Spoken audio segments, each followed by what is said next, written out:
You're listening to the Game Tenants Podcast.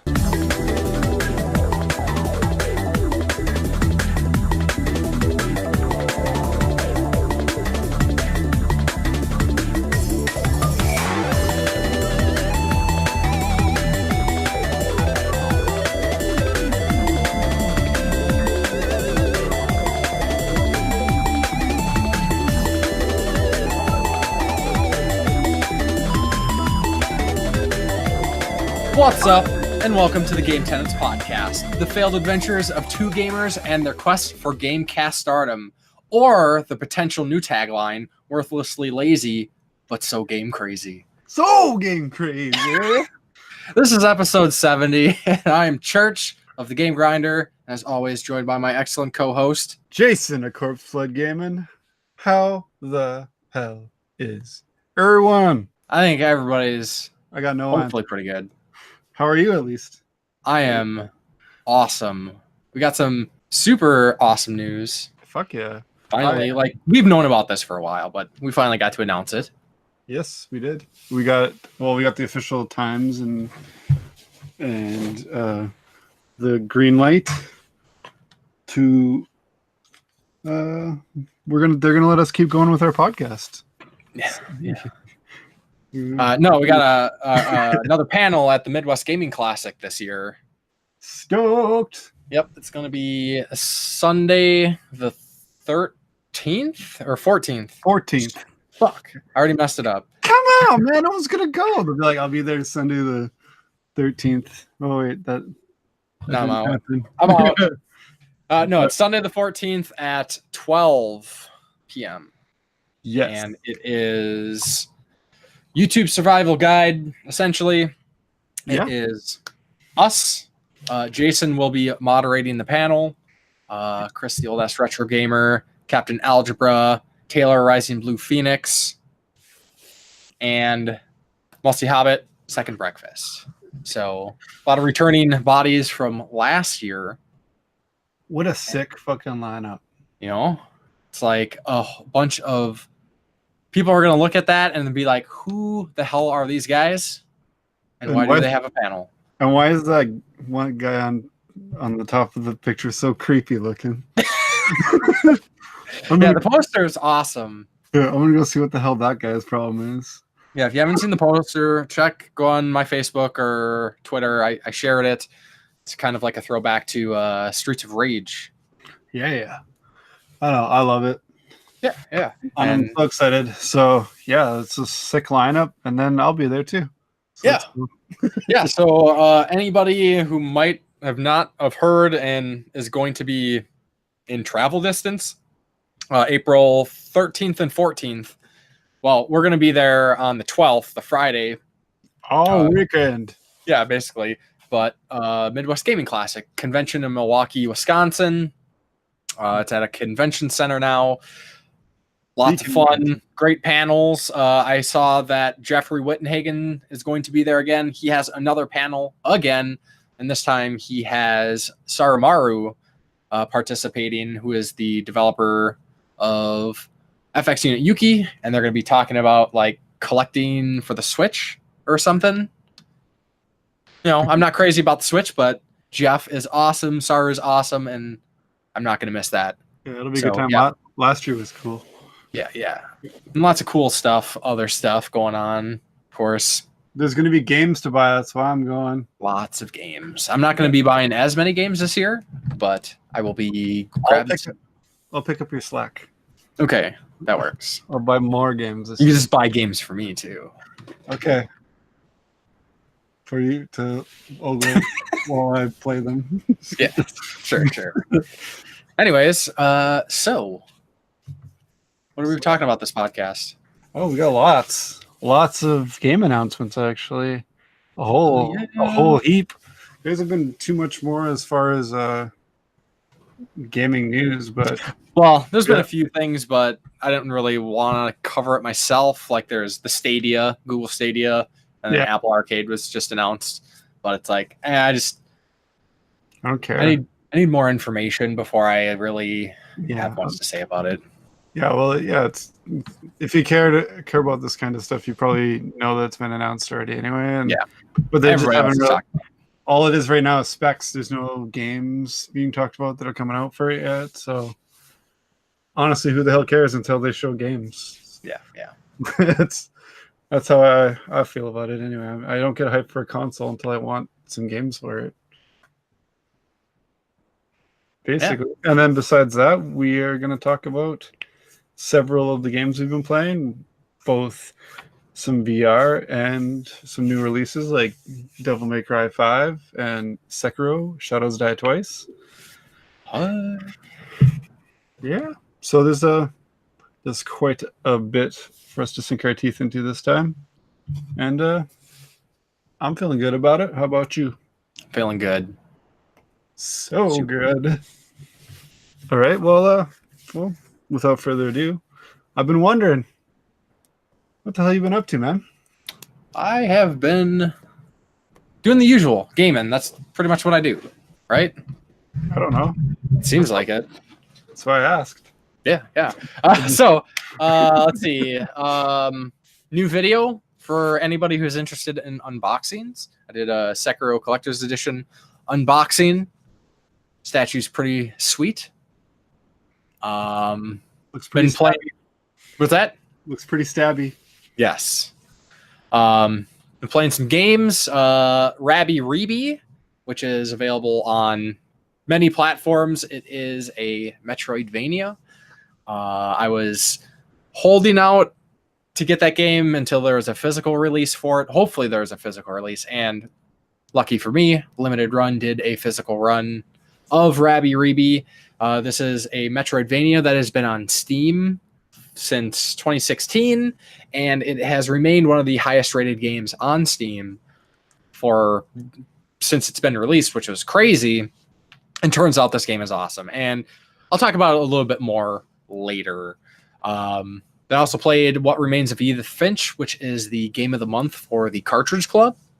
And that was pretty cool game. I'm sure most of you have heard. I think it got some like indie game of the year in 2017, right? I think so, yeah. It's basically a walking sim that just has a really cool narrative. Neat presentation.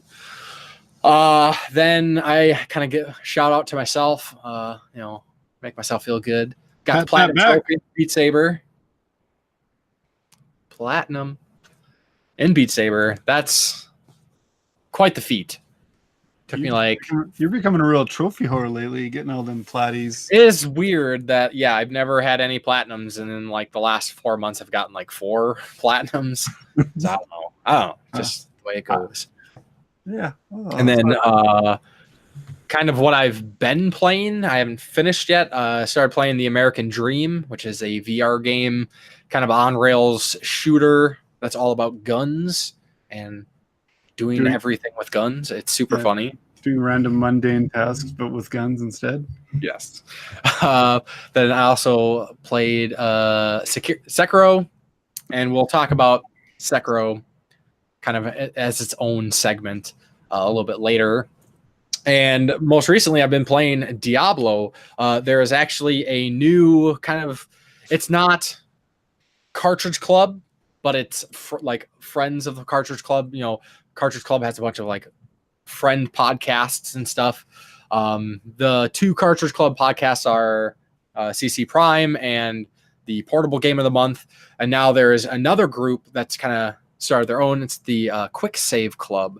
And it's basically a game of the month for PC games. And they are doing Diablo for April. So I decided to jump on that. GOG recently did an HD, kind of like an HD release of it. Blizzard doesn't want to do anything with Diablo. So they're like, yeah, have fun with it. So GOG released it. Basically, it comes in 2 versions. You can play original, which plays just fine and everything on current monitors and resolutions. And then there's an HD version, which I can't really tell, honestly, the difference in the graphic quality. If it's negligible, really. But I did some port forwarding, and a friend and I are now playing it on OG BattleNet, which is pretty neat. We're just playing together. I'm not really opening things up to try to like play with like random people. I've seen a few people in some of the chat rooms, but with port forwarding, that's kind of iffy nowadays. This game is 23 years old at this point, but it's awesome. I love it. I'll stick with my PS1. Yeah, the PS1 version's pretty damn solid, I will say. I've played both in the past to completion. So, yeah. So what have you been up to, man? Oh, this and that. Playing some video games? Yes, I've been playing some video games. Not as much the last week, but thankfully there was an extra week added. So the 2 previous weeks I was pretty busy. As I mentioned in the last podcast, there was a game on the horizon that I knew was going to be taking up a bunch of my time, and that was Devil May Cry 5. Yeah. I was very stoked for it. I'll give you my thoughts on it in a bit. Also, I've been played some Sekiro myself, and also I'm sure we'll bounce our ideas off each other if you so inclined to do so. I picked up Tekken 7 to play again. Well, I mean, I didn't pick it up. I just grabbed it randomly off my shelf. Like, I feel like playing a couple rounds of Tekken.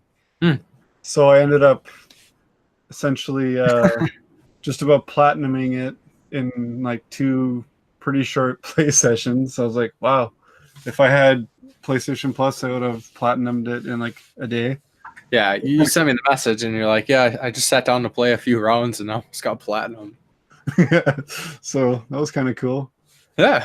And I jumped back into a classic as I have the Psychonauts VR game, the Rhombus of Ruin.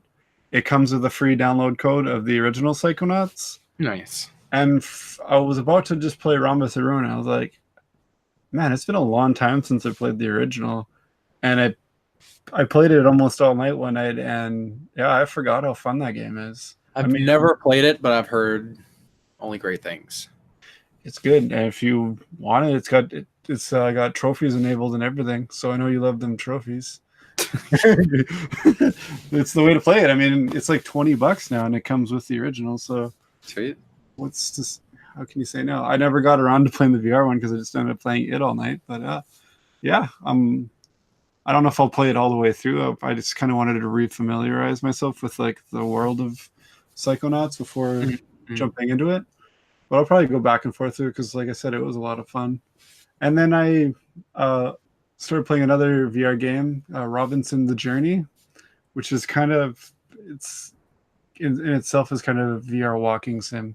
There's not really any combat, or at least from what I've encountered yet. You just kind of walk around and repair things and explore and kind of figure out how to do this and that, and you research the different life around the world. It's sounds really boring, but it's actually pretty cool and pretty immersive. So I'll be getting back into that. I actually turned that off the night that I was like, oh, I'm just gonna play a couple rounds of Tekken because I started to get a little dizzy, and that's the first game since Resident Evil. Interesting. It wasn't on the level of Resident Evil 7 where I play like 10 minutes and then be like, oh, I'm going to throw up. It was just like, my eyes were starting to be a little buggy. So I was like, I'll take a break. And then I just ended up tech-ending for like 6 hours. So I guess I haven't got back to that really yet. But it was kind of fun. It's for some reason a pretty pricey VR game. I noticed it's up there in like $60-$80. Wow. For some reason, I picked it up for like $12 at Canadian at EB Games, so I guess I got a deal. I just kind of looked at it and I was like, "Yeah, this looks cool." It's pretty much if it was like retail exclusive or something. I don't think so. Maybe it was. I don't know. But yeah, like it seems like a lot of the pricier VR games I luckily snagged like right when they came out. Like Job Simulator was like on clearance at Walmart, and I was like, oh, there's only one copy, I better grab it. So lucked out there because I'm definitely not gonna pay internet price for that shit. Yeah, it's like glad I didn't. Yeah, glad I didn't. It took me like 3 hours to platinum it, so that would have been I would have been very dissatisfied. Anyway, Yeah, that's about all I've been playing. Cool. Nothing else really. Sounds Dancing tomorrow, playing some freaking Just Dance with the kids because they basically demand that we have a dance party every couple of days. So, which is fine. It's exercise. I'm not a fan of exercise, but it is what it is. You're a fan of fun, though. I'm a fan of fun, and kids. and like I said before, I'm apparently a boss at it. Like I do really good. Even when I'm not, I'm like, oh, my daughter really likes this song. I should like throw the match, like let her get the highest score, and then I just still end up getting it. Just damn, Just that good. Dancing machine. Right on. Yeah. Don't let the metal exterior fool you. It's got them sweet moves. I'm all into the Korean pop songs, so it's my closet love. Right. All right. Anyways, moving to the retro game highlight. Last time, Jason talked about WCW NWO Revenge. Yeah, I'm still looking to throw down at MGC for that shit. Get one of those portable Nintendo 64s I've seen a few people make. Goddamn, man! You just put your hand in the cartridge port. Ready to go right there. Portable. Just drag it with all the wires dragging behind you. Gives a shit. There you go. But this time, I was like, what do I want to talk about? The game that made the most sense to talk about. That is retro and one of the greatest games ever made, and that is Diablo. Now, I already just mentioned it, Diablo, a little bit, but I want to kind of elaborate a little bit for the unfortunate few who might have not heard of or played any of the Diablo games. Basically, these are kind of like, it was like the isometric dungeon crawler, kind of like changed the genre, like change the face of gaming forever. Much of what Blizzard does with most of their games back in the day, Diablo, Warcraft, Starcraft, very genre pushing things. And original Diablo, honestly, I think still holds up very, very well. I've talked about it before. I'm not the doesn't hold up kind of person. I hate those arguments. I disagree greatly when people say that sort of thing. You take things into consideration when they were released and what, the significance of them. But anyways, Diablo, great. They did sprite-based characters. Design still looks pretty good. It is basic. It's very straightforward. You don't have skill trees. There's only a few classes, and it's a little like kind of slower and methodical. But that game, it's so great.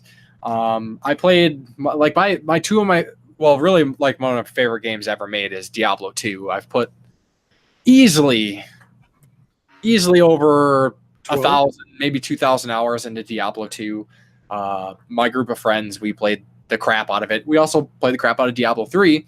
Diablo 1, I originally played, at the time, I didn't even have a PC. I had a friend that had a PC at his parents' house, and I used to bring over my Super Nintendo and PlayStation, and he would play those, and I'd play his PC games. And then eventually... what's that? You duped him. No, he played the good stuff. He got to play like Chrono Trigger and Final Fantasy VI, and and I got to play the PC games. That's pretty sweet. So yeah, I played through that. That was pretty cool. Be able to do BattleNet like back in the day. 96, 97, playing games on the internet was pretty wild. And then of course there's the PlayStation 1 version, which I had gotten somewhere around that time and played through that. Pretty good. Not as good as the PC version, but fairly faithful to the original thing. Just recently, so my friend and I have been playing co-op, basically just me and him. You can have up to 4 players if you play online or via LAN. And it's been, these games, Diablo games are crack.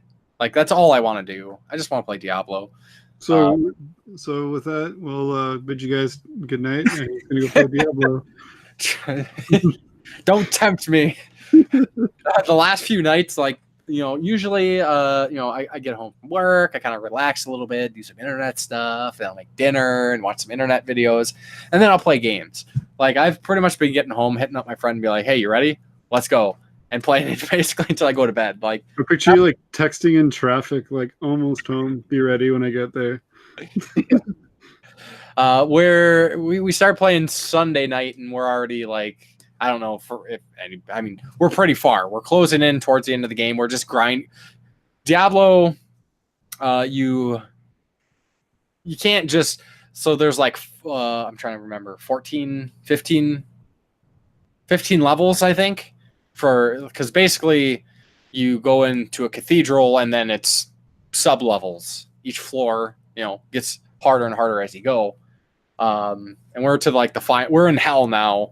But Diablo, you can't just, I'm going to clear floor 1 and I'm going to clear floor 2 and then 3 and so on. Like, you're going to hit a wall, like a difficulty wall. You're just going to get your ass kicked. And you're like, oh, okay, so I'm going to reload and I'm going to redo, level 3 a few times to gain a couple levels.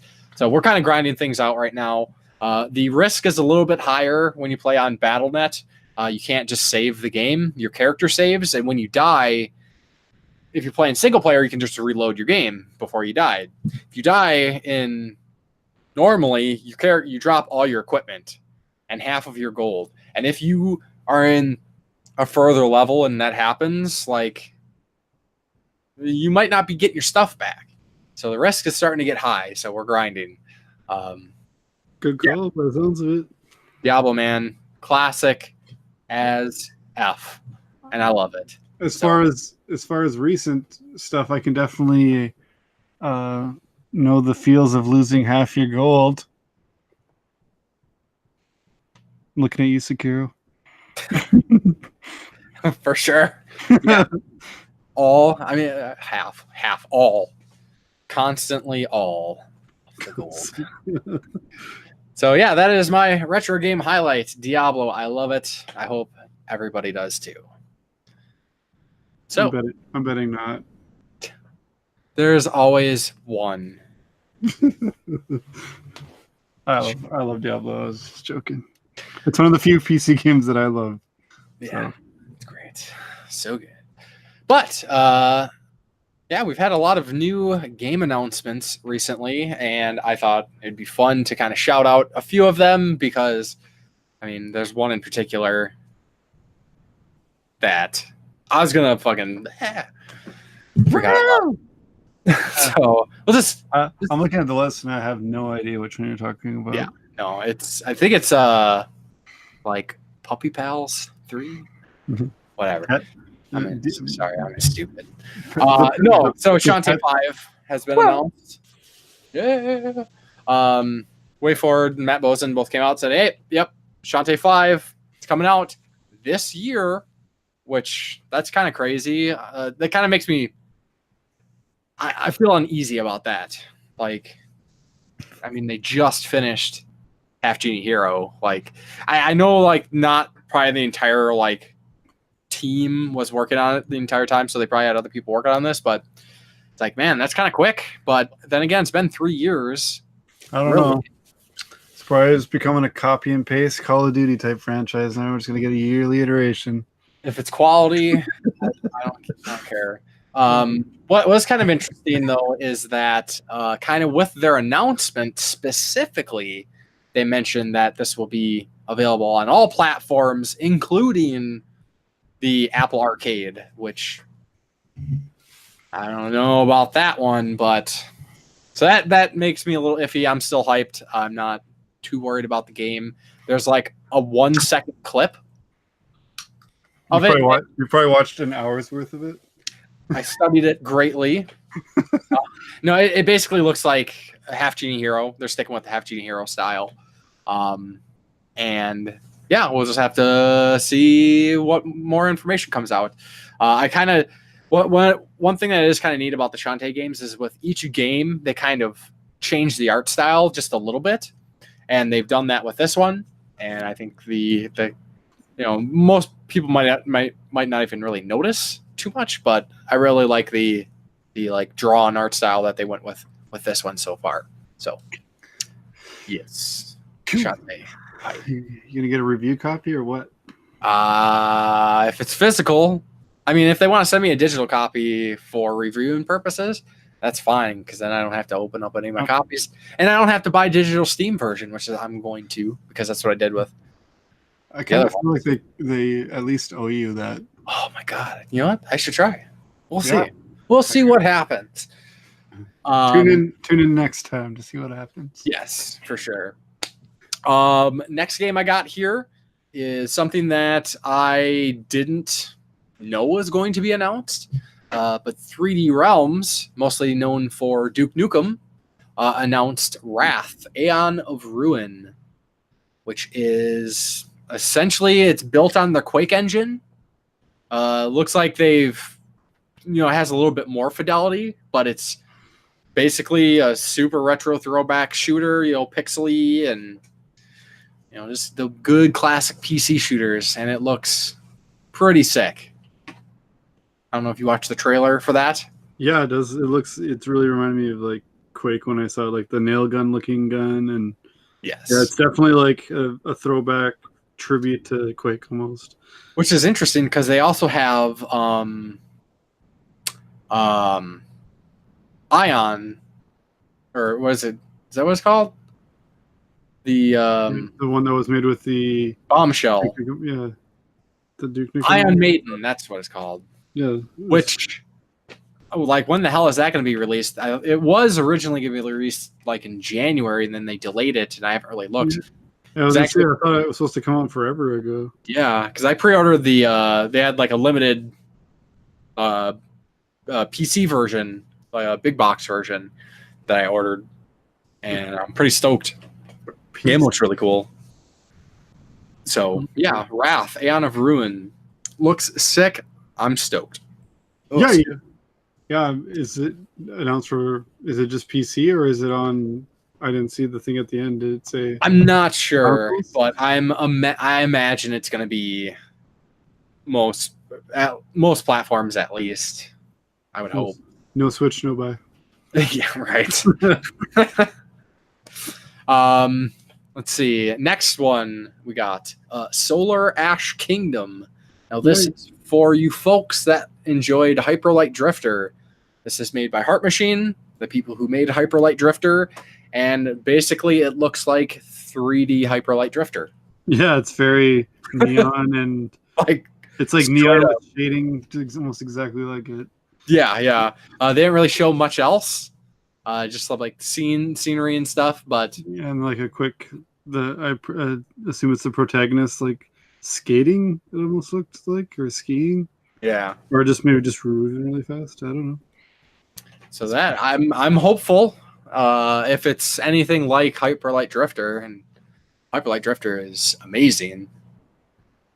Yeah. So that is pretty cool. What about that System Shock 3? Yeah, System Shock 3. I have never played. I've never played any of the System Shock games. I think I played 2. 2 is kind of like the one that everyone heralds, like, oh my god, it's so great. System Shock was actually the spiritual predecessor of BioShock. For those who might have not known, it was the same team that made the System Shock games, went on to make BioShock.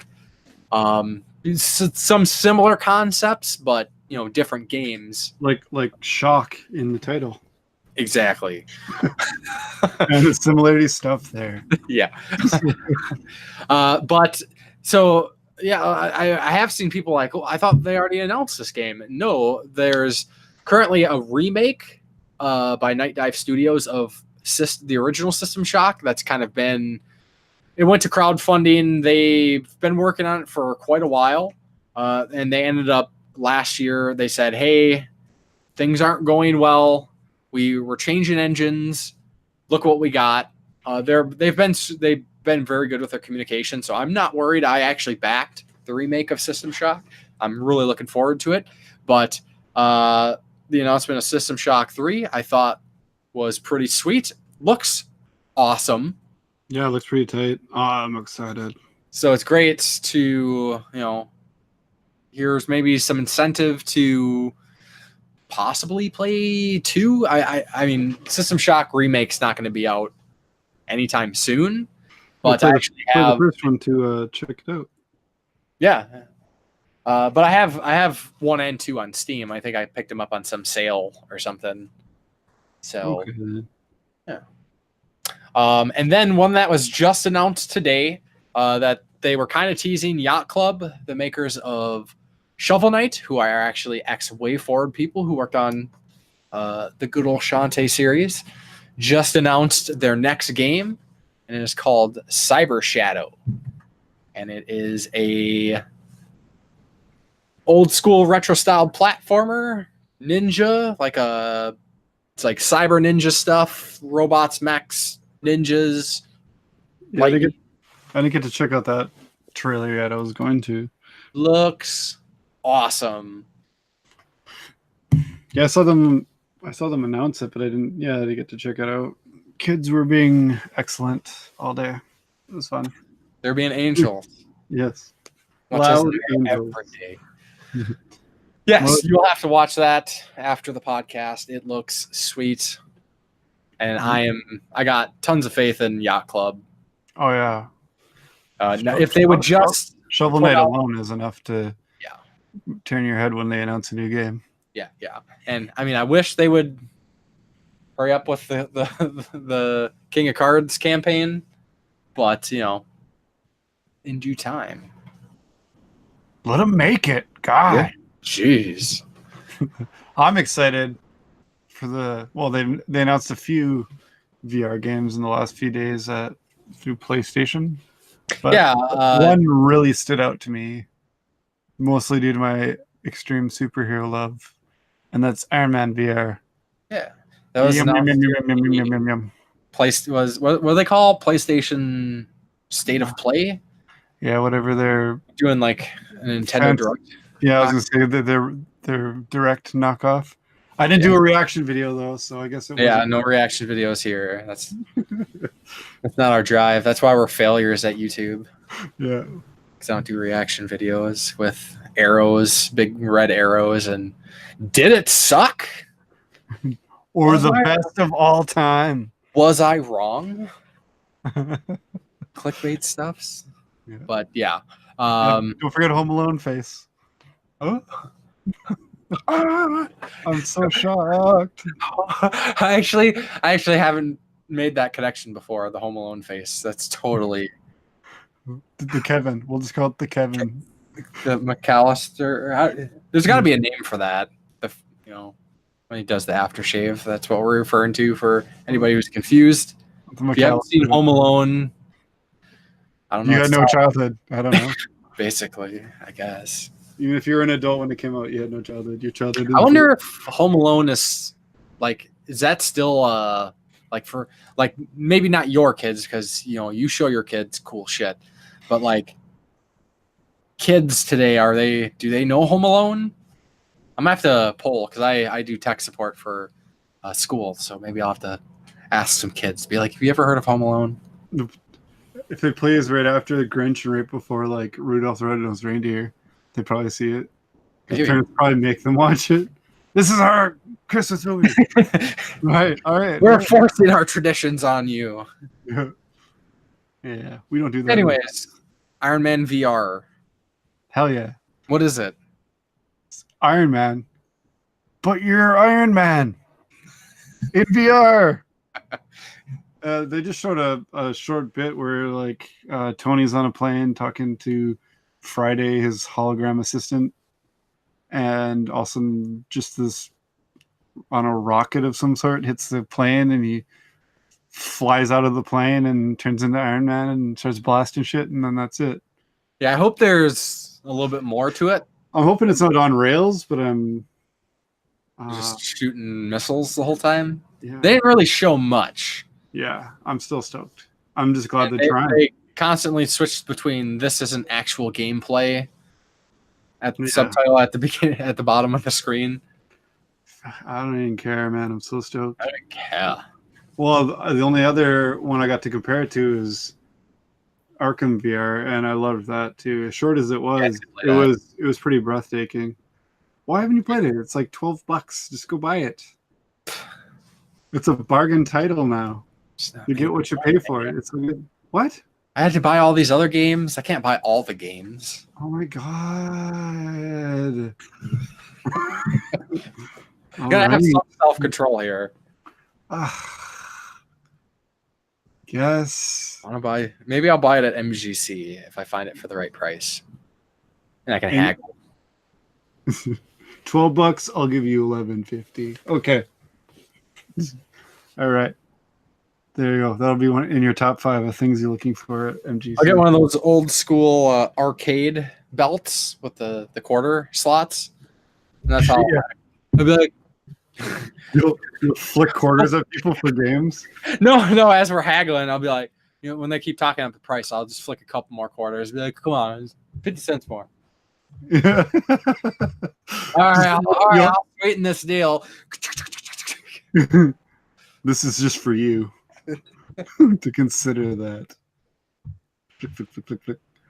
Yeah. It goes like, but you'll have it on your wrist, so it actually just goes all the way up your arm. You just. Did you bring any bills? No, I actually cashed everything into quarters for this. It's legal tender, damn it. You have to accept it. Or if someone's like, I don't know, man, you're like, oh, okay, I'll play you in quarters for it. Put your knuckles on the table. I used to do that. You put them on your elbow, you stack of quarters, and then you like snap and catch them. Oh yeah, that shit. Do you not know what quarters the game is though? Where you put your knuckles down, you flip the quarter at the other guy's knuckles? Yeah, we used to do that too. Okay. I was just like, is that a Canadian thing? I'm a sissy when it comes to pain. That and bloody knuckles. Yeah. Slaps I can handle because it's just slapping, but bloody knuckles, man. Kids. Bloody slaps. Angsty kids, man. Yeah. You look like you got in a fight even if you didn't get in a fight. Yeah. But speaking of angst. Yeah. How about that Devil May Cry 5? So angsty.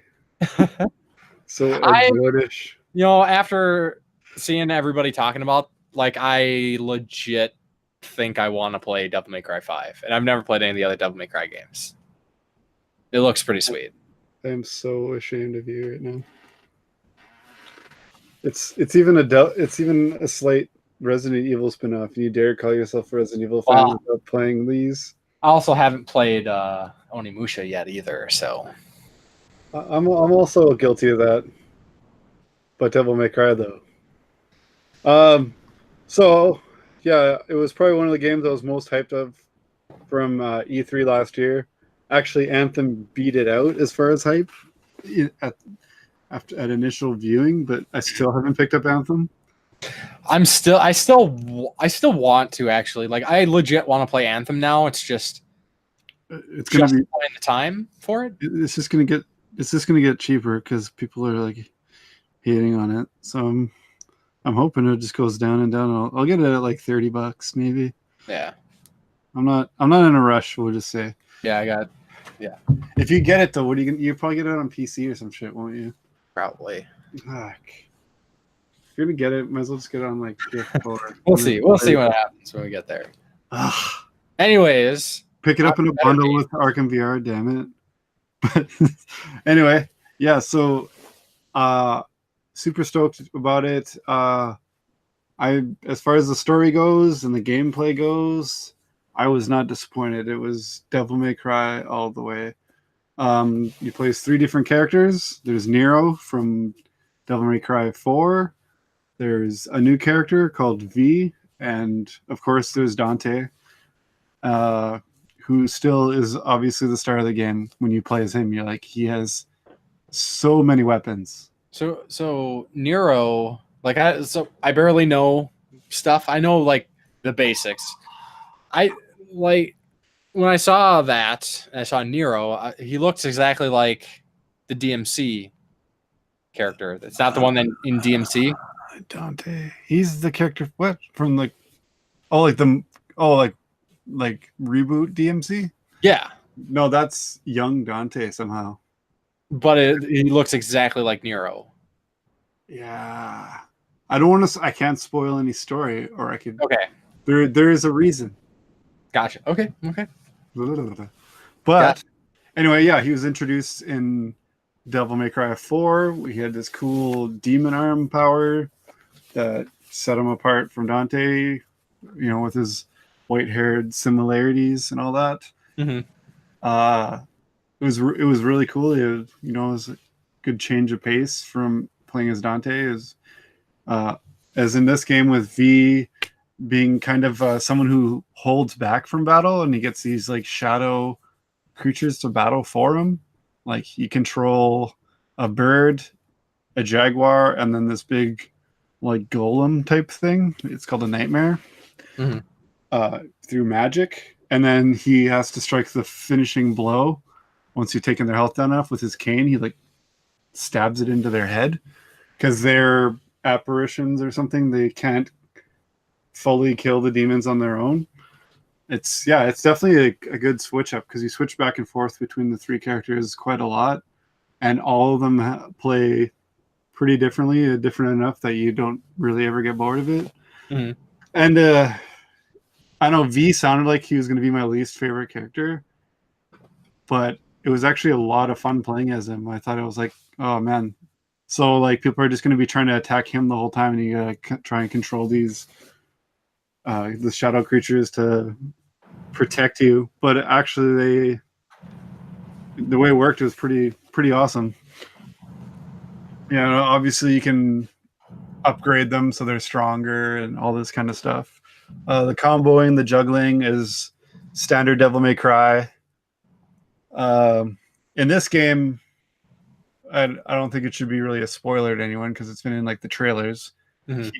For some reason, Demo, it shows in the story, but Nero doesn't have his demon arm anymore. What? So he's got this. I'm not even playing it now. Screw this game. No demon arm. I'm out. It's even in the trailer. Well, he has this kind of not really a sidekick, but this girl he works with, who I can only describe as redneck Velma from Scooby-Doo. She even drives a van. She's super hot until she talks with her super rednecky accent, and then you're like, Jesus, never mind. But yeah, it's Capcom, so it's obviously written by Japanese people, so they're like, all the characters are always over the top. Yeah. So there's that. Yeah, there's that. So yeah, it's an over the top series. So yes, she fits in fine, and she crafts all these different prosthetic arms with different abilities, and yeah, they're pretty awesome. They range from a thing called like was it the spaghetti, the pasta breaker or something like that, and it's literally a fork that you shoot out, and it just like flies around and combos things. And then like my favorite, which should be a surprise to anyone, was the Mega Man's Mega Buster. And there's all types of different ones. Like I was actually playing it to show my wife some of it because she got really mad at me for playing it without her. So I showed her some cutscenes, and she was like watching them. She's like, "You got this far already?" And then I just, so is this it? And I was like, no, there's a bit more. All right, that's where I'm at. So then I beat it. So then I went back and I just started playing it on another difficulty to show her, because she traditionally likes watching me play those kind of games. Like Devil May Cry 4, she watched me play a bunch of it, but the amount of cutscenes in that game, like I actually turned it on for her and her sister to watch, and it was like watching a movie to them. I just had to there's only a very few parts where I'd be like, okay, in between this, I had to like pause it. Okay, in between this, I do this, and I like kill this boss guy. That's why you won't see it. And it was very little explaining. So this game, I don't think as many, but I got the deluxe edition content, and it's hilarious. They actually have live action cutscenes that you can use as an option. So when I redo, it's literally like low budget. It's like just like developer guys acting out the scenes. Really? Oh yeah, and then there'll be a part where they're like driving the van, and someone will be pulling like a cardboard van. So they're like, it's called like Sweden. and they suite a movie. It's like goofy low budget. Oh yeah, it's basically it's almost like storyboarding, but Can you watch those like outside of the game when you finish it? Yeah, I'm pretty sure because they're an option just to turn on in the game. So I'm pretty sure you can watch them. I haven't watched them all, but I thought it was pretty hilarious. That sounds pretty cool, actually, and I had never heard about that. Yeah, it's super funny. Yeah, the deluxe edition content was pretty cool in that game. Anyway, I'm kind of bummed there wasn't a steelbook version. Mm-hmm. I'm sure I think there was in like the collector's edition, but yeah, I didn't need a van. Yeah, it was not the coolest looking collector's edition. It should have had. They should have had. Like, I don't know why that was like a perfect opportunity to have the 3 characters on like a statue or something. Well, it's Capcom, and they have a problem with making the characters and statues. Yeah, right. Like just Leon for Resident Evil 2. Come on, bud. But anyway, yeah. So my only real gripe with the game overall was something that they do in every game, but this game it felt like it affected it more. Either that, or I've gotten more skilled. Is they lock the harder difficulties behind beating the game. That's pretty standard. There's 2 default ones. It's the worst thing you can do. It's the worst. Because there's 2 difficulties. There's human and devil hunter, and of course I picked the harder one, going I'll probably get my ass kicked. And so I'm playing it all the way through, not one death. I was a little underwhelmed at that. Like, I was enjoying the game, the combat's all fun, but like I want a bit of challenge. Yeah, I actually heard that I was listening to the recent episode of the Polykill podcast, and Jake, one of the hosts on that show, said I don't know if he had much. I don't remember if he said he had experience with the rest of the series, but he said he jumped into this one and he's like, yeah, just put it on hard. He's like, I'm playing the hardest difficulty, and he's like, I'm really good at video games because it was not hard. Yeah, it definitely pads the ego. That's for sure. But it was just like, because I wanted it to take longer, and I ended up beating it in like, I don't know, I think 3 nights. Yeah. And I don't have a lot of playtime at night. I'm basically sacrificing sleep to play. And I didn't sacrifice that much sleep, it felt like. So, like overall, good game. I came close to dying at the end. Mm-hmm. But no, the only time I actually would say I died is the very first mission. It's like one of those tropes in those kind of hack and slashy games where you either have like all the upgrades and you fight the guy and he kicks you kick his ass and then goes like back, like Tarantino's like days before or something like that. Mm-hmm. But you fight him and you got nothing, so like you're scripted to lose at the very beginning. So you got like, something to motivate you to go back and kick his ass. Mm-hmm. And I didn't know this. So I'm sitting here in the first level. I kicked everything's ass up to this point, and you're fighting this like demon guy, and I'm like, shit, this guy's taking like no damage. And I'm fighting him for like 25 minutes. And then finally this like fireball nicks me and just takes me right out. All right, whatever. I guess I'll try again. And then it goes into a cutscene. I'm like, oh shit, really? So I'm fighting this guy so long. I'm like wondering, like, what am I doing something wrong? And just dodging and shooting with my gun from afar so I don't get killed because he looks pretty tough. Yeah, just to find out, I could have like probably beat another level in the time that I was just fighting this guy. So that was funny. And then I found out later on, I don't know, I think it just popped up on something on Facebook, and there actually is a way to beat him in the first level. It's like a secret. So after I beat the game, naturally that's like the first thing I tried to do, and yeah, I was able to do damage to him, so it happened. So nice. Anyway, yeah, so overall the story was cool. It was very Devil May Cry. Wasn't let down there. Just give me the option of the difficulties. I'm not a man who has time to play through a game 6 times, Capcom. Yeah. Like I gotta, it's like it's my only game now. I gotta get to other games. especially when there's not really much incentive. You're like, well, it'll be a bit harder, but Yeah. I've already got all the upgrades now, or most of them. So it's like, well, maybe sometime down the line I enjoyed it enough. I could probably jump back into it, but Sure. yeah. Cool. All right. Well, I wanted to talk about Rabi-Ribi a little bit more. Rabi-Ribi. Weird name. It's actually, it's essentially short for rabbit and ribbon. Rabbit being kind of based off of the main character of the game, who is basically if you think Japanese bunny girl, is essentially what the main character is. She is a bunny girl. Which it's kind of like a popular trope in Japanese culture. It's like a kind of like a one piece, and they have bunny ears. And the Ribi is Ribbon, who is the support character, who is a fairy. And like I said, this is a Metroidvania. Has pixel based art style. Not it looks pretty good. It's not like as far as like say I guess something like Shovel Knight was pretty well designed. It's a little simpler, but it looks good. And kind of the two gimmicks of this one is it's so Metroidvania, gimmick one being cute anime girls, basically all the characters, lots of anime girl characters. Yeah.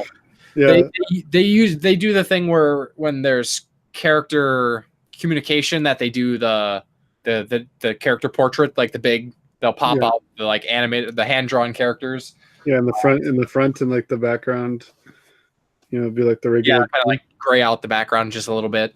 Yeah. I remember when our friend Chris got his copy. He's like, "Damn it! I got some kind of weeboo game with furries in it." But yeah, it looks good. So don't chastise me. And this is what I'll say. Like, this is definitely one of those like, don't judge a book by its cover.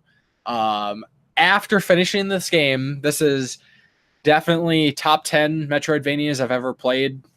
Potentially top 5. Like, it's really, really good. The gameplay is solid. So the other gimmick of this game is with the gameplay, especially the boss fights.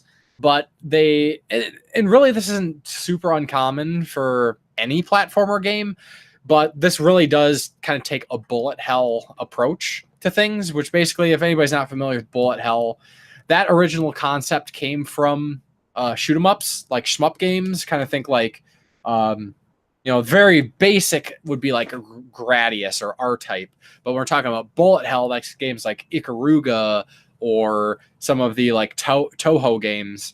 Yeah. And it's basically like you'll fight another character and they'll jump up in the air and it'll just be this huge spray of bullets come out and it's dodging. And it looks a lot more complicated than it is, because like your whole character is not the hitbox. Like, it's actually like you have like the center of your character is the hitbox. And you can actually hold a button that will kind of like darken your character a little bit and show you the hitbox, so you can do like fine tune like dodging if you need to. Sweet. It's not super difficult. So the disc-based version actually includes 2 of the DLC content, and they just integrate right into the story. So you'll actually get the credits, and then basically the game continues on. At first, I was kind of like, I was like, great, here's another game where they throw credits when the game's not over. And then I did some reading. Oh, yeah. So that was the original game, and then it goes into the DLC immediately. Sweet. And the DLC gets a little more challenging. I actually posted, just because I was proud of it. Even though it was only a normal difficulty, I shared a clip of a boss battle. Like, God, it was like 20 minutes long, though. Yeah, but that was on normal. There's like 3 or 4 higher difficulties, and it gets like ridiculous. I mean, it was challenging as is, but it's just mostly remembering the attacks, knowing the patterns, and being able to adjust accordingly. So that, it took me hours to finally beat that, but I was super motivated. But yeah, the gameplay is a ton of fun. It's really engaging. It's, there is some challenge, but it's not like too hard. Like it's doable. Like it might take you a couple tries on a boss or something. Yeah, after you mentioned it, I checked it out, and I was like, oh, okay. And I ordered a copy because it was like $20 shipped on Amazon. Yeah. There's another company, if you buy the PAL version, that it had just a standard PAL release in Europe. No physical release except for the limited one here in the States. But as far as just like the game and the world, like it does match the style so well. There's like entire areas of the game that like you don't even need to go to those areas. Like they're just, hey, if you want to find a bunch of cool upgrades and buffs and stuff like that, yeah, go explore. Like this game like wholly incentivizes exploration. Like a lot of times, like even something like Hollow Knight, which is one of my favorite Metroidvanias, like you explore to some extent, but then you'll hit a roadblock. Where this like kind of opens things up a little bit more, and it's like, oh yeah, totally, go explore over here, go down this rabbit hole, I guess. By all means. And yeah, it's very you'll have your ice world, your fire world, forest and this and that. But no, like really, just don't underestimate this game. Gameplay is solid. The soundtrack is fantastic. The story is pretty interesting. It's kind of simple to some extent. A lot of the basic dialogue. But the overall story I thought was pretty interesting. Yeah, it's great. Like really, like it lived up. It exceeded my expectations. It subverted your expectations. It exceeded for sure. Subverted. Honestly, I guess. Yeah. I mean, like I said, don't judge this book by cover. Some people, I know there's a lot of people that are like, oh, when I say like cute anime girls, I've had multiple people be like, who has an issue with cute anime girls? But there's lots of people that are like, oh, I'm not going to play that. That's like fan servicey stuff. Like this isn't really. Do you think it's going to be jiggle physics, the game? Yeah, it's none of that. No actual substance. It's none of that. If I want that, I got DOA volleyball. Like, right. This like, I mean, gameplay and like the sprite stuff is like straight up. Like I said, the hand drawn art, like the girls are, quote unquote cute. They're not like, it's not like, adult or anything. All the girls are well curved and whatnot. A lot of them, like a lot of skin showing, not like barely covering nips sort of thing. It's tasteful. That's what I'll say. I just don't misjudge that. It's not like a pervy game necessarily, except like one scene, which is intentional. But great game. Check it out. Rabi-Ribi.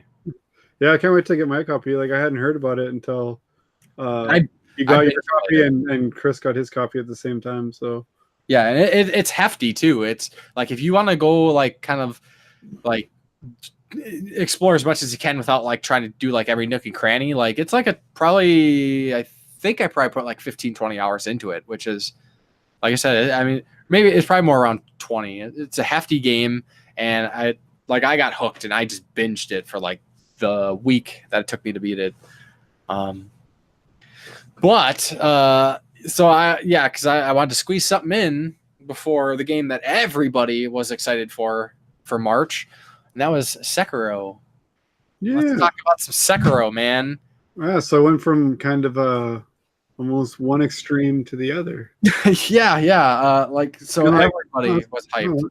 Oh, that wasn't hard. I wish I had a harder game to play. Hey, Sekiro. Oh. And so, yeah, lots of discussions about this with friends of ours. A lot of discussions between like diehard From Software folks. Like, I played Dark Souls. I played Dark Souls 3. I played Bloodborne. Loved them. Absolutely love those games. Crack, man. Pure crack. Once I start them, I can't stop until I beat them. It's so rewarding. The challenge is just so well balanced. I mean, it's tough. It punishes you, but it's fair about it. Yeah, when you die in the Souls games and Bloodborne, you're like, that was my fault. Shouldn't have done that. I knew it. I got too greedy with the attacks. I knew he was going to. Some of the bosses, I mean, were brutal. Like the Nameless King in Dark Souls 3. Holy shit! But you know, you're constantly being incentivized. Sekiro. Sekiro is a game that from start to finish, you don't really get anything besides. I'm not even going with the getting good. Like, you're not even getting good. Like, this game, start to finish, you must play this game perfect if you want to succeed. And it's not even that to me. It's honestly just I'm not into guard breaking combat, and that's all it is. That's all it is. I got it right bored with it. I never hit a wall with anything I couldn't beat. I was dying. I'm not gonna act like I was fucking perfect running it or anything, but nothing was like frustrating me. Like Did you fight Lady Butterfly? I got right about to her, and then I was like, eh. So did you fight any bosses? That's the question. Yeah. Which bosses did you fight? I did the drunkard. I did the what's that other one called? The ogre. Or that's the one in the main story, right? Yeah, the chained ogre that's stuck to the little fence that it breaks. Yeah. Those aren't bosses. Those are mini bosses. Yeah. Mini bosses, man. You didn't even like. Like I said, I didn't like the combat. I just stopped playing it. I couldn't. My problem is I bought it wanting Tenchu. Okay. That's what I wanted. I wanted Tenchu, and it was not. I could see that being a huge turnoff. I bought it expecting fast-paced Bloodborne. Yeah. Which it kind of is. Like I knew inside I knew it was basically just going to be like a faster paced Dark Souls combat. Mm-hmm. But it's not like, because I know they own the IP for Tenchu, and I was basically going like, I want this to be almost like a soft reboot for Tenchu or something. Yeah. And it just really wasn't. And like, there's so many things I really liked about the game, like that. Yeah. The prosthetic arm is awesome. Yep. I loved it. I love the grappling. I love how you can take just about anybody. You can sneak up on them or stealth attack them, and just to, like, take out their health before the battle even really starts. And combat with the trash enemies, I thought was awesome. Like, just run up to the guys and like, you know, blah blah blah. And just jump out. Great. But then you get to the bosses and the mini bosses, and it's like dead stop, just guard breaking. And what's unfortunate, and I keep talking to people about this, like, go the first video I put out in January of this year was my games I beat in 2018. The first game I beat in 2018 was Bloodborne, and I said I love this game. I love the From Software games, but. And I was like, yeah, Bloodborne, tough as shit. I beat it. I beat the Old Hunters DLC. But specifically in that video, I said that I played through this entire game and I was never able to get parrying down. And that was a big mechanic in Bloodborne. I just worked around it, which made the game a lot harder for me. Just dodge rolling and shit? Dodge, a lot, mostly because, dodge rolling was a big thing in Dark Souls. I mean, you could block in Dark Souls at least. Which I think blocking is fine. You can't rely on it, but then you also had the rolling. In Bloodborne, you didn't have blocking. You had rolling and parry, but parry was huge. There was times when it was required, and in those times I was able to make it happen, but I never got it down. And this whole game is essentially, like I said, guard breaking and parrying. Yeah, and I'm not into that. It's like my least favorite kind of combat. Well, and this game is you gotta get, like, you should try one of the bosses. Like, just get to one of the bosses. Yeah. Get to Lady Butterfly and just have a go. That was my point. Like, there's like the drunkard. I fought her. I didn't beat her. She's. Like I said, I got right to her. And then, 5 hours. like I don't suck, man. I don't suck at games. I beat hard games. I could beat the Dark Souls games. I beat Bloodborne. Sure, a lot of times I was summoning help with some of the bosses, but I was able to beat bosses on my own. And you can't do that in this one. You can't summon anybody. Yeah, there's no help in this one, and it's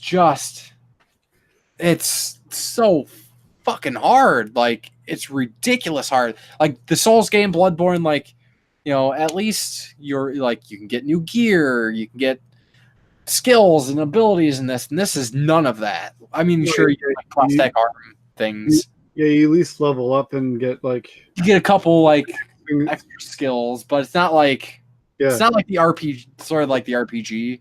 Well, the other games, even if you died though, you got like experience to, you could, oh well, finally I got enough, I can up my health a bit or whatever, this and that. The only way to do that in this game is to beat the bosses. So yeah, and it's so like, it's just too demanding. Like, there's no room for mistake. Like, pretty much most bosses, if it's like 2 hits and you're dead. And my whole problem with it is the combat was just boring, waiting for your chance to strike kind of thing. And I was just like, this is like my least favorite of any, like when I'm playing any of those kind of games. I actually compared it to like a more punishing version of the Witcher combat. That's what held me back from heralding Witcher 3 as a perfect game. While everyone else was like, I just didn't like the combat. It wasn't that it was dying, because I rarely actually died in Witcher 3. I don't know. It was like just boring, parrying, blocking. Everyone was had their guard up, and you had to like do all this to break their, basically break their stride like you do in this one, or the stance or whatever. And I was just like, it's my least favorite thing about that game. The rest of that game, I can totally be on board with it. Every side quest feels like it matters. You feel like, oh, I don't have to do that. I want to do that because I want to see what happens here. It's interesting. It's not just go fetch this rare plant for my dying son. Yeah, I don't care about you, kid. If you care so much, why don't you go do that? Yeah, and like other games have like that. And yeah, it's nothing in this game that I really feel like, oh, I need to see what happens. I like. Yeah. Well, in this game, they're like, okay, deflect. You gotta deflect enemies, and then you can counterattack until you get to bosses, and then you can't even do that. Like, yeah, you can block like one of their 5 attacks, and then they stagger you, and then you're dead. I mean, yeah, there's other things, but still, like this game, and it's not just like pretty much. Well, not pretty much. Everybody I know that are the usual people that I'll talk to about these games have quit the game. Like, I've seen people on the internet playing through the game, getting places. Like, hey, good for them. They like things are just clicking for them, I guess. But like, the veterans, like everybody's quitting. They're like, this game's just, it's ridiculous. So like, the challenge. I don't feel the challenge is fair, and that takes the fun aspect away. Like, it's just hard to be hard with like no other incentive to it. Well, it's their claim to fame now. It's almost like they're trying too hard. That is exactly it. They're trying too hard. Like, I appreciate what Dark Souls and Bloodborne did. Yeah, I honestly don't need a feather in my cap. Like, oh, I beat a really hard game. Like, who the fuck cares? And that's all this is. You know who cares when you beat Dark Souls? You care. No one actually else cares that you beat it. You can go brag about it, and no one cares. Like, it's just something for your personal pride. Yeah, and I'm like, I don't need a feather in my cap, because if I had more time, I probably would be more into this. But with my limited time, I need to feel like I'm getting somewhere, and this has got so much patience combat that I'm just like, nah. So basically, what I'm wanting is somewhere in between what Devil May Cry gave me and what Sekiro's given me. Yeah. Yeah, I just like, sure. Like I liked a lot of the mechanics of it. I love the samurai. It looks awesome. And honestly, I think what I'm going to get is going to be more out of stuff like Ghost of Tsushima. Hopefully, that I've like not been hearing anything about. I mean, I know it's not the exact same idea, but I don't know. I like feudal Japan games. Like I liked the Tenchu games and stuff like that. Like I'm not huge into the Dynasty Warriors kind of games, but I like those kind of settings. And that's why I was But you know what I mean, like all that ancient Asian culture stuff. I really get into that kind of shit. Yeah. And that's pretty much why I was like, oh, I should get Sekiro like right away. And it just didn't really scratch that itch for me. I was really digging it until I got to the bosses and the mini bosses, and it just fucking killed it for me. Right now, I'm kind of like, you know, I'm setting it aside. I haven't completely given up. I set it aside. I'm gonna play through some other shit, and then I'll probably go back to it and give it another fair go, and then go from there. But like everybody else is like, you know, Black Metal Gamer. He's huge in the From Software games. He's like trying to sell his copy. Justin, our ex co-host, he's, you know, again, he's also big into the From Software games. It was like the next day, actually. He's like, he posted a picture. He's like, oh, ready for the weekend. And he had his copy of Sekiro. And then it was like the next day or 2 days later, he's like, wants to buy this for $50. One of my good friends, the guy that I'm playing Diablo with, you know, he's also been like, he's more of a Neo guy. Like Neo was his jam. Like he really liked Dark Souls 3, and then he played Nero, and then he's like, it's like, I'm kind of good on From Software. He's like, I way prefer like the Neo style of things. And he goes hard in those games. Like he did like the new game, like plus. I think he did like 5 pluses, which makes it like insanely difficult. But you know, the mechanics and stuff is what he's really into. And he started playing Sekiro, and he quit. His friend that's also big into the games, he quit. Trying to think of who else. There's other people.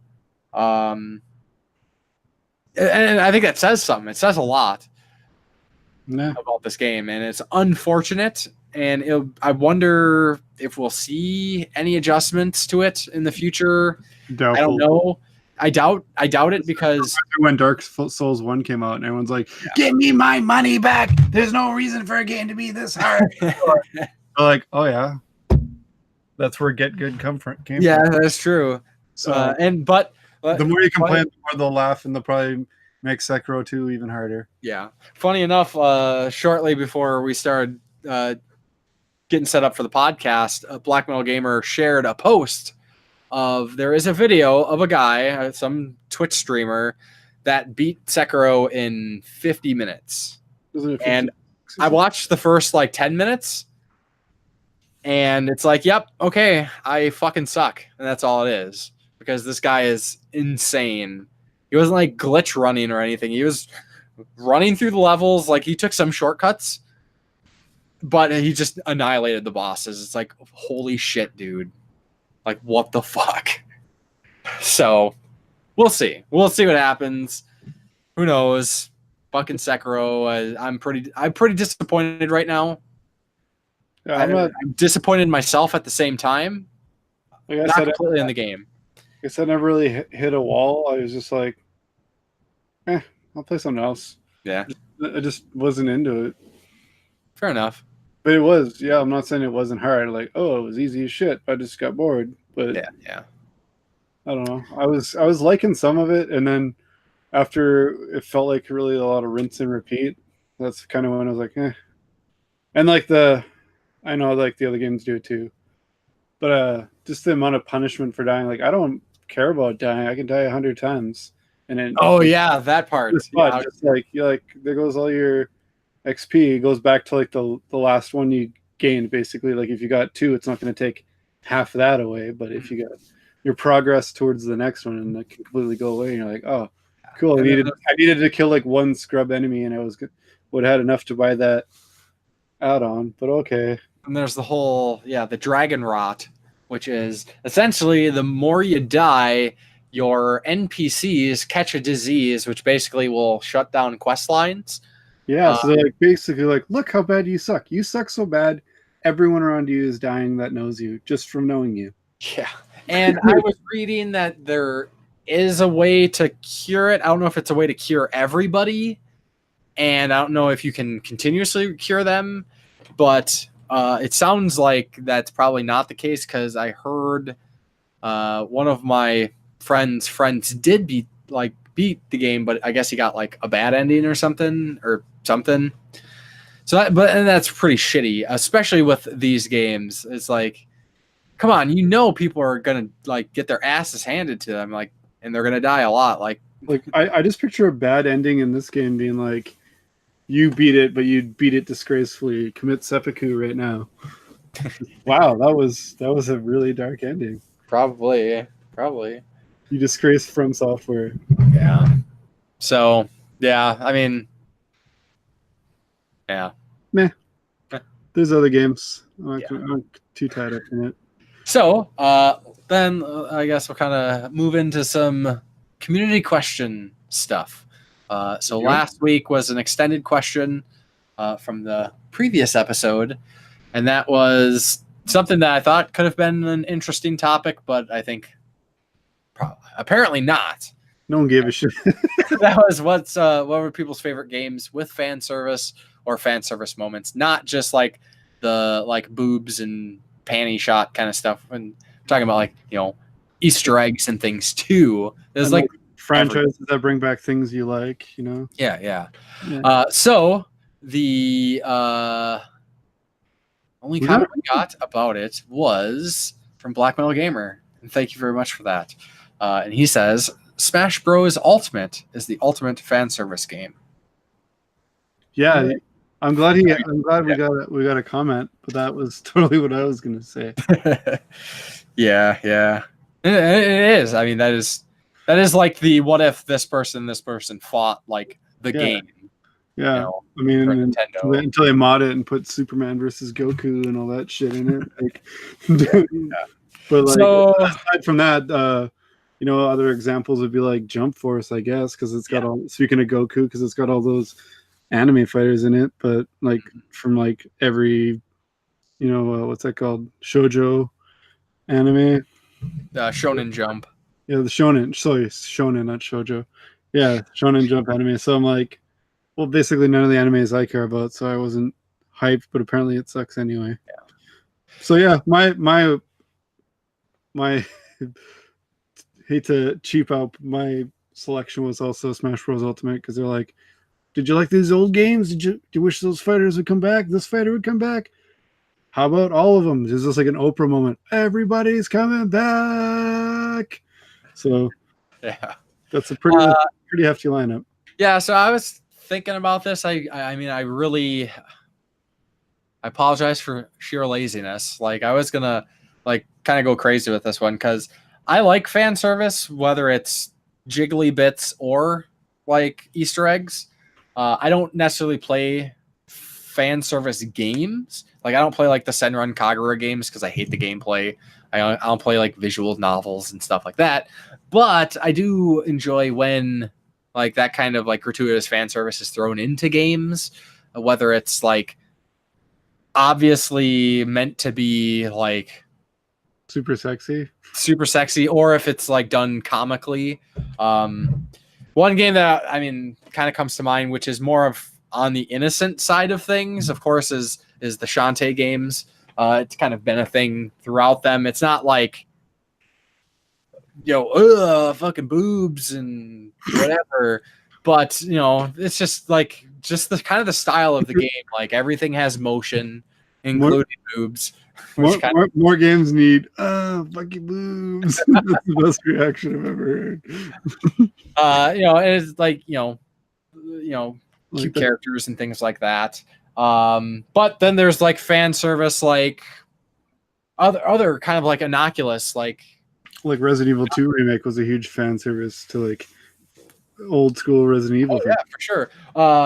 The one game that I was really like standing out for like a fan service, like, here is an entire throwback to the thing you love, and that's the 2 South Park games. Like, just chock full of references to everything. And I mean, that's what South Park is in itself. Is but like the little things you find that are like, I don't know, you'll find a little like the junk you find. It seems it's basically pretty pointless, but it'll be a reference to You'll find a Chimpokemon, or you'll find the It was Wild Mega Wacky- Cheese Spoofs. Wild Wacky. Yeah, here's Wild Wacky Action Bike. Yeah. Like no one remembers that, but me and my friend used to like. It's hard to ride. Well, wacky action bike. You're Yeah. gonna try to ride it all day long, but you're That was gonna one of the wacky action bike. Yeah, I had a couple friends that is a thing we just like randomly like sing. We love that. Wild Wacky Action Bike, Alabama Man was pretty funny too. Alabama man, he's drunk, he's active. But then I was kind of thinking of like, more of like the gratuitous kind of fan service stuff, and I can't really think of anything that was really jumping out to me. But one that was like less, it's kind of weird, but it was divisive with some people, and that's Nier Automata, like 2B's booty. Like there was like some controversy. It's like it's there. It's not like, ooh, look at my butt or anything. It was just like, she just wore this kind of like skirt, and she had a butt that would hang out sometimes. And I mean, I appreciated it, but it wasn't like you didn't have to appreciate it. You could have just ignored it. You don't even have to look at her butt. Better than looking at dude booty. I don't know, some people like dude booty, and that's cool. Snake. Yeah. Snake gets a lot of attention. Yeah. Solid Snake. I'm just going personal preference. Yeah. Rather like but saying that, usually when there's a choice of what kind of character to be, I usually pick a dude one so I can relate. But I found out recently that I'm kind of alone on that. I'm like, I try to like basically make myself be in the game. I don't. Yeah, like Mass Effect 1 to 3. I was like, I didn't know like female shepherd was. Depends on the games. Mostly, I'm almost exclusively. I always play female characters. But Mass Effect, I did for original Mass Effect trilogy. I played male shepherd, and then just because I wanted to mix things up with Andromeda, I played female rider. Same with Dragon Age. Dragon Age, first one I played male warden, and then I played male hawk, and then Inquisition I played a female inquisitor. Yeah. So yeah, yeah, fan service. I'm a fan. Sweet. Of fan service. So yeah, so community question for next week, kind of relating back to all the game announcements. And it really got us thinking about stuff that we're hoping to have announced, even if there's not even an inkling that they're going to announce it. Not a drip feeding little bits to get teaser picks like Borderlands. Teaser, like, is it a Borderlands 3 or is it a Borderlands mobile? Like, Borderlands the card game. It's a little bit much. Like, we know you've been working on Borderlands 3 for like 5 years. Just announce Borderlands 3. Like, you don't need to even do that. You're basically at the point where it's announce Borderlands 3 or GTFO. Because if it's not Borderlands 3, if it's Borderlands 2 on something else, I'm pretty sure people aren't even going to care at this point. It's becoming the Skyrim of Gearbox. But anyway, our next question is going to be, what game are you waiting to be announced? Or like, what's like something you would really hope to be announced coming up, even if there's not even a hint at it? Something that would be like rebooted, a new game in a series that you love that hasn't had an iteration for a while, maybe even a couple of console gens. We want to hear. Yeah, basically, kind of however you want to approach it. Like, maybe it's a game that you heard that was being worked on and they haven't said anything yet. Maybe it's just your dream game. Yeah. Whatever. So, what game are you waiting for to be announced? Let us know. Now. Yes. Let us know now. Right. Yeah. Well, I mean, you're listening to this, so in a few minutes, then you can just go and type your comment. Super convenient. Pause it and comment immediately. So, real quickly then, I just want to kind of talk about some of the upcoming games in the next couple weeks. Not a whole lot, honestly. Yeah. Like, we just kind of got all the big stuff. All the big stuff that's coming out is like movie related lately. Yeah. It's going to be coming up in the next few months. Yep. But so there is not much. Next couple weeks. I got my dates messed up, actually. Well, there's a new release that I haven't picked up yet that I'm pretty excited for, but it's also a remaster, and that's the Trails of Cold Steel remake. So I got that. They got the first one came out on the 26th. The second one comes out in May, I believe, at the end of May, and then the all new third one comes out November 1st, I believe, or 11th, or something like that. Something with a 1. Yeah, but I'm excited. I've heard only good things. A couple months ago, I picked up the first one, like the original PS3 one, but I've not gotten around to it. So I figured, this is coming out. It's not a full-priced game, so I'll give it a shot. It was kind of it was cool. It's not really. It's almost like a deluxe edition. Yeah, it comes with like cool coin and a pin and a steel case, and I'm like, that's enough for me. I love my steel cases. This is the first one, anyways. Trails of Cold Steel was a game that, like, I was kind of like, it looks kind of interesting, but I was like super sold on it by a couple friends. Particular shout out to he no longer does YouTube anymore. He's kind of removed himself from social media, which is unfortunate because I thought he was a good friend. That was Throwback Gaming, Cliff of Throwback Gaming, aka Southern Star Gamer. Like, he's like, Captain is like, dude, you gotta play this game. One of the best RPGs made in the last 20 years. I had some other people say, yep, it's great. So I picked it up. Just haven't gotten to it. Like, it's like right behind like a couple other like of the main big RPGs. Like, it's like, which one should I play next? Yeah, the thing with RPGs, I love playing them, but I hear it's like super good. Yeah, and it's like kind of like throwback old school style. Yeah, I've got a couple that are just waiting in queue, and I just like can't choose between them. I've had East 8 forever. I got a couple of Valkyria games just waiting. Dragon Quest 11. Yeah, there's a short list and a very long list altogether, but I gotta get to one soon. Yep.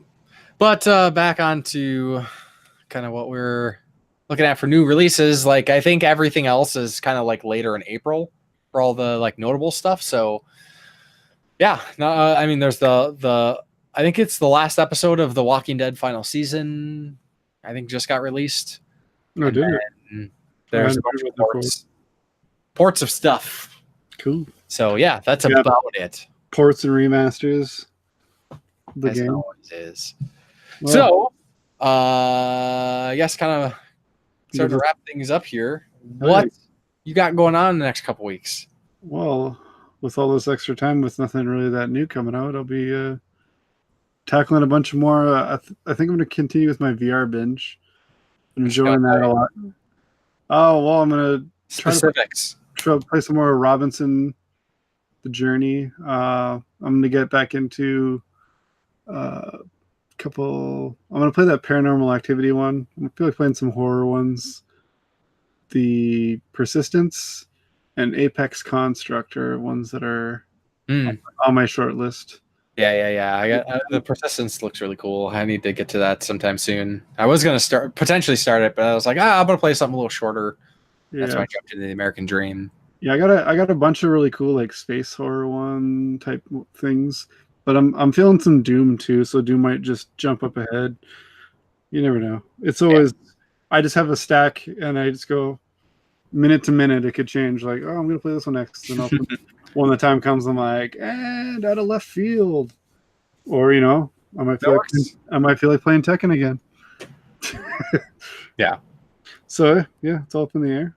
But cool. I'll even try to start Trails of Cold Steel and beat it before the second one comes out. That could be a goal. Yeah. But the cool thing about that is that apparently if you had started the PS3 game, you can bring your save file into the new one. Nice. So that's a cool feature that they don't seem to do a lot anymore. For sure. Yeah, that's all I got planned. Hopefully playing some games. What about you? Yeah, so I'll be playing some more Diablo. Like I said, I'm like super addicted on that game again. I'm gonna try to finish up the American Dream. Of course, I'm still playing Beat Saber. regardless of platinuming. There's the new music pack, the Monster Cat music pack, which added a bunch of new songs that there's some fun ones to play through, and I'm still having fun just playing the game, trying to beat them on expert for real reason at this point. I'm still a bit disappointed that the American Dream isn't a Dusty Rhodes game where you're just giving everyone bionic elbows in VR, but yeah, it is what it is. Yeah. Past those, I'm not sure what I'm going to play next, actually. I had something. Yakuza 0. Probably not, even though that's on my list of games, but I was kind of thinking about like Dead Cells maybe, or I got that Momodora. I'm like super like wanting to play like more Metroidvanias right now, so we'll see what happens. I really I should probably play something retro. Maybe knock one of those like really old retro games out of my backlog that I've had for maybe like 10 years that I still haven't played. But new sealed like Sega Genesis games that you never bought.